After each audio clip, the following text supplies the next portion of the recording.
देख रहे हैं इन डार्क राजकुमार के साथ। तो चलिए बढ़ते हैं आज की कहानी की ओर। दोस्तों, उस समय हमारी कंपनी की तरफ से हमें लोगों को वैक्सीन के प्रति जागरूक करने के लिए भेजा गया था। हमें वैक्सीन के इंजेक्शन दिए गए थे जिन्हें हमें लोगों को लगाना था और वैक्सीन के प्रति जो लोगों के मन में धारणा थी उसे भी ख़त्म करनी थी। ये घटना उस समय हुई थी जब वैक्सीन लगाने के लिए हम सुपौल पहुंचे थे। सुपौल भी हमारे एरिया में आता था और आज के दिन हमें उस गांव में लोगों को वैक्सीन लगाना था। जैसे ही मैं गांव के अंदर घुसा, मुझे अजीब अजीब से मन में विचार आने लगे। अचानक से ऐसा लगने लगा कि पूरा वातावरण बदल गया है। अजीब सी मुझे बेचैनी होने लगी और अगर समय रहते मैंने इस बात को समझ लिया होता तो आज मेरे साथ ऐसा नहीं होता। मुझे उस गांव में अजीब सी घुटन सी होने लगी थी। मेरे साथ मेरा एक दोस्त भी आया था और हम दोनों को मिलकर लोगों को वैक्सीन लगाना था। यहाँ पर वैक्सीन लगाना कोई ज़्यादा बड़ी समस्या नहीं थी, उन्हें वैक्सीन लगाने के लिए मनाना ज़्यादा बड़ी समस्या थी। अपने दोस्त विक्रम से बात करते हुए हम गांव के अंदर जा ही रहे थे कि तभी मेरी नज़र एक लड़के पर पड़ी जो एक पेड़ के पीछे से देख रहा था। वह लड़का जामुन के पेड़ से खड़े होकर बार बार मेरी तरफ देख रहा था और जैसे ही मेरी नज़र उस लड़के पर पड़ी तो वह सीधे पेड़ के पीछे छुप गया। काफ़ी समय तक तो वो ऐसा ही करता जा रहा था और आगे चलकर भी जैसे जैसे दूसरे घर आते थे मैं उस लड़के को देख पा रहा था। आसपास के घर के पेड़ के पीछे छुपकर वो हमें देख रहा था। मैं खड़ा हो गया और लड़के को देखने लगा। मैंने उस लड़के को अपने पास बुलाया जिस पर वह नहीं आया। फिर मैं चलकर उसके पास गया और उसके पास जाकर मैंने पूछा, क्या हुआ बेटा, तुम्हें क्या चाहिए? जिस पर उसने अपनी उंगली मेरे बैग में रखी बिस्किट और जूस की तरफ फिराई। फिर मुझे पता चला कि इस लड़के को यह बिस्किट और जूस चाहिए। यह बिस्किट जूस हमने वैक्सीन वालों के लिए लाए थे। लड़के की उम्र देखने में जो 15 साल से तो ज़्यादा ही लग रही थी। मैंने उस लड़के को कहा, अगर तुम इंजेक्शन लगा लोगे तो तुम्हें यह मिल जाएगा। जिस पर उस लड़के ने कहा, ठीक है अभी लगा दो। मैंने कहा कि तुम मुझे अपने घर ले चलो, जिस पर पहले मुझे तुम्हारे मम्मी पापा से बात करनी होगी। उस लड़के ने कहा उसके मम्मी पापा नहीं हैं पर उसका एक भाई है जो उसी के उम्र का है। तभी मैंने कहा, ठीक है तुम मुझे बस अपने घर ले चलो और ज़रा अपना आधार कार्ड दिखाओ। जिस पर वह लड़का हमें अपने घर पर ले जाने के लिए तैयार हो गया।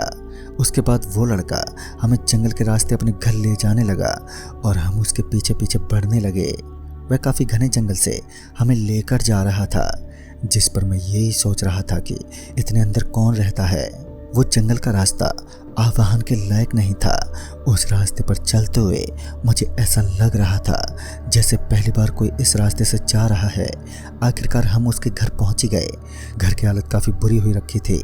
उसका घर पूरा काला पड़ चुका था। ऐसा लग रहा था काफ़ी समय से इसकी साफ सफाई नहीं की गई हो। मैंने उस लड़के से कहा, तुम अपने दूसरे भाई को बुला लो और अपना आधार कार्ड लेकर आओ। उस लड़के ने हामी भरे और आधार कार्ड लेने के लिए वो घर के अंदर चला गया। काफ़ी समय तक तो वह घर में कुछ ढूंढता रहा और काफ़ी देर होने के बाद भी वह घर से बाहर नहीं आया। तभी मेरे दोस्त ने कहा, रुक मैं देख कर आता हूँ, और वो घर के अंदर चला गया। उसके भी घर के अंदर जाते ही कुछ समय तक थोड़ी आवाज़ आई और फिर हवा से आनी रुक गई। उसको भी घर के अंदर गए काफ़ी समय हो गया था।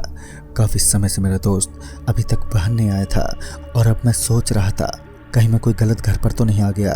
तभी मैंने अपने दोस्त को ढूंढने के लिए उस घर के अंदर जाने का फैसला किया।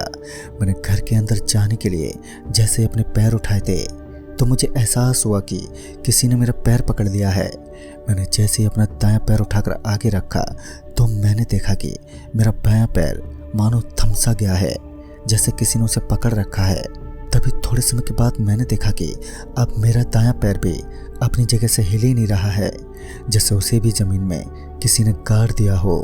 फिर मैं वहाँ पर बस सीधा खड़ा था, ना हिल पा रहा था और ना ही मेरे पैर में कुछ ताकत बची हुई थी। अब मैं सोचने लगा कि मैं इस कौन सी मुसीबत में फंस गया हूँ। मैं अपनी जगह से हिलने की बहुत कोशिश कर रहा था पर कुछ हो ही नहीं पा रहा था। तभी वह लड़का घर से हंसते हुए बाहर आया। उसके चेहरे पर एक डरावनी हंसी थी। वह हंसते हुए कूद कूद कर आ रहा था। उस लड़के ने आते हुए कहा, बहुत बढ़िया भैया, ऐसे ही पैर पकड़ के रखिएगा। मुझे उस लड़के की बात बिल्कुल भी समझ नहीं आ रही थी।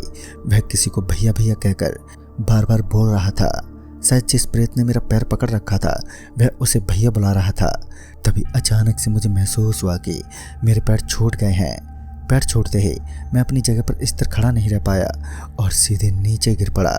मेरे नीचे गिरते ही अपनी नज़र पीछे की तरफ घुमाई और मैंने देखा कि वही लड़का अब मेरे पीछे खड़ा है। और फिर जब मैंने आगे की तरफ देखा तो वही लड़का मेरे आगे भी खड़ा था। मेरे दोनों तरफ एकदम सामान्य चेहरे वाले दोनों लड़के खड़े थे, जिसमें से असली कौन था मुझे मालूम ही नहीं। तभी वह दोनों मेरी तरफ बढ़ने लगे और मैं डर से अपनी आंखें बंद करके वहीं बैठकर जोरों से चिल्लाने लगा। फिर कुछ समय आंखें बंद करने के बाद जब मैंने अपनी आंखें खोली तो मैंने पाया कि वह दोनों अभी यहाँ पर नहीं हैं। तभी मैंने सोचा अच्छा समय है यहाँ से जाने का। जैसे मैं घर से बाहर निकल रहा था तो मुझे मेरे दोस्त की याद आई। मैं उसे अकेले से नहीं छोड़ सकता था। मुझे उसे तलाशने के लिए एक बार घर तो जाना ही पड़ेगा। मुझे बहुत डर लग रहा था, पर फिर भी मैंने थोड़ी हिम्मत दिखाकर उस घर में कदम रखा। घर बाहर जैसा खंडर और काला लग रहा था, अंदर से वह बिल्कुल विपरीत था। अंदर से घर अच्छे से साफ सुथरा सजा धजा हुआ था। हाँ, वहाँ पर बिल्कुल भी रोशनी नहीं थी और जितने भी दरवाजे से आ रही थी उससे मुझे थोड़ा बहुत घर के अंदर तक की चीज़ें दिख रही थी। फिर मैं अपने दोस्त को ढूंढने के लिए घर के और अंदर गया। वहाँ पर सिर्फ एक ही कमरा था। मैंने उसी कमरे में जाने का फैसला किया और धीरे धीरे अपने कदम आगे की तरफ बढ़ाए। जैसे ही मैं अपना पैर एक एक करके आगे बढ़ा रहा था, उस घर की लकड़ियों के चटकने की आवाज़ घर में गूंज रही थी। उन आवाज़ों के कारण वो घर और भी भूता लग रहा था। उस घर में कुछ क्षण भी किसी सामान्य इंसान का रुकना लगभग असंभव था। मैंने फिर उस रूम के दरवाजे को हल्का सा खोलकर देखना चाहा। रूम के अंदर एक कोने में मेरा दोस्त जख्मी पड़ा हुआ था। उसके पूरे शरीर पर चोटों के निशान साफ साफ दिख रहे थे और वह हद से ज़्यादा डरा हुआ था। वह डरकर वहीं पर बैठा हुआ था। वह मुझे देखकर और भी ज़्यादा डर गया और एक तरह से मुझे वापस लौटने के लिए कहने लगा। अब उसकी हालत उस समय बहुत ही ख़राब थी। तभी मैंने हिम्मत जुटाकर अपने दोस्त के पास बढ़ने लगा और जब मैं उसके पास पहुंचा तो वो डरते हुए चिल्ला उठा। मैंने उसको शांत कराने की बहुत ही ज़्यादा कोशिश की, पर वह शांति नहीं हो रहा था। तभी मैंने गौर किया वह एक तरफ देखे जा रहा है। जब मैंने उस तरफ अपनी आंखें घुमाई तब मुझे वहाँ पर सिर्फ अंधेरा ही दिख रहा था, पर कुछ समय बाद मुझे हल्का हल्का नज़र आने लगा।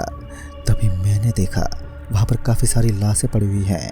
उन लाशों को देखकर मुझे अचानक से झटका लगा, क्योंकि वहाँ पर ढेर सारी लगभग 15 के करीब लाशें पड़ी हुई थी। तभी मैंने मेरे दोस्त को वहाँ से उठाया और लेकर जाने लगा, पर पीछे से मुझे आवाज़ आई, भैया आपने मेरे भाई को बुलाया था ना, ये है मेरा भाई। जैसे ही मैंने पीछे मुड़कर देखा तो मैंने देखा कि हूबहू एक दूसरे जैसे दिखने वाले वही लड़का और उसका भाई खड़ा था, जो किसी पागल की तरह हमारे इधर देख रहे थे।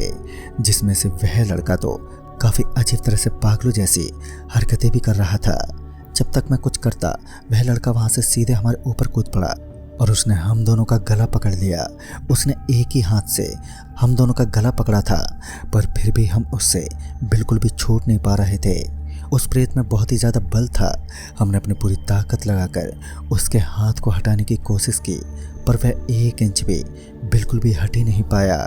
फिर वह धीरे धीरे हम दोनों के गले को दबाता जा रहा था, जिससे अब सांस लेना भी बहुत मुश्किल हो रहा था।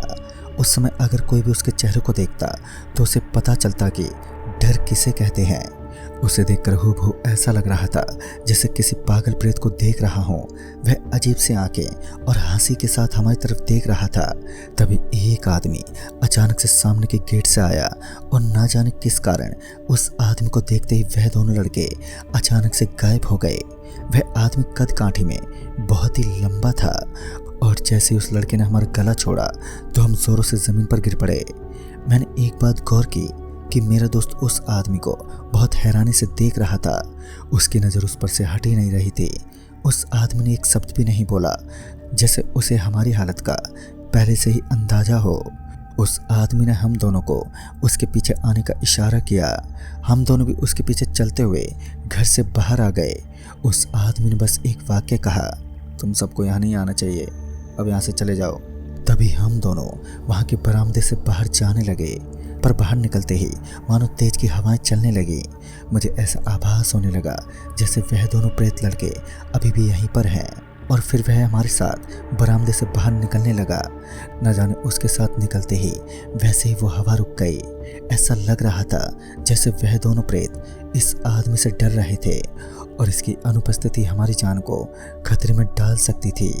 उस आदमी ने हमें उसी जगह पर छोड़ दिया जहां से हम आए थे। उसके बाद मैंने अपने दोस्त की तरफ देखा तो मैंने पाया कि वह अभी भी उस आदमी को घूर रहा है। उससे मैंने इसका कारण पूछा तो उसने अपनी नज़र हटाई। तभी मेरी तरफ देखते हुए कहा, शायद तूने ध्यान से नहीं देखा, उस घर में इस आदमी की भी लाश थी। यह सुनकर तो मुझे विश्वास ही नहीं हो रहा था, क्योंकि कुछ ही समय पहले मैंने अपनी आंखों से उस आदमी को हमारे साथ चलते हुए देखा था। तो दोस्तों, इस कहानी में बस इतना ही। कहानी आपको पसंद आई हो तो वीडियो को लाइक शेयर जरूर करें और साथ ही हमें कमेंट बॉक्स में ज़रूर बताएं। तो मैं आपका दोस्त राजकुमार जल्द ही मिलूंगा ऐसी ही एक और नई कहानी के साथ। तब तक के लिए बाय एंड टेक केयर।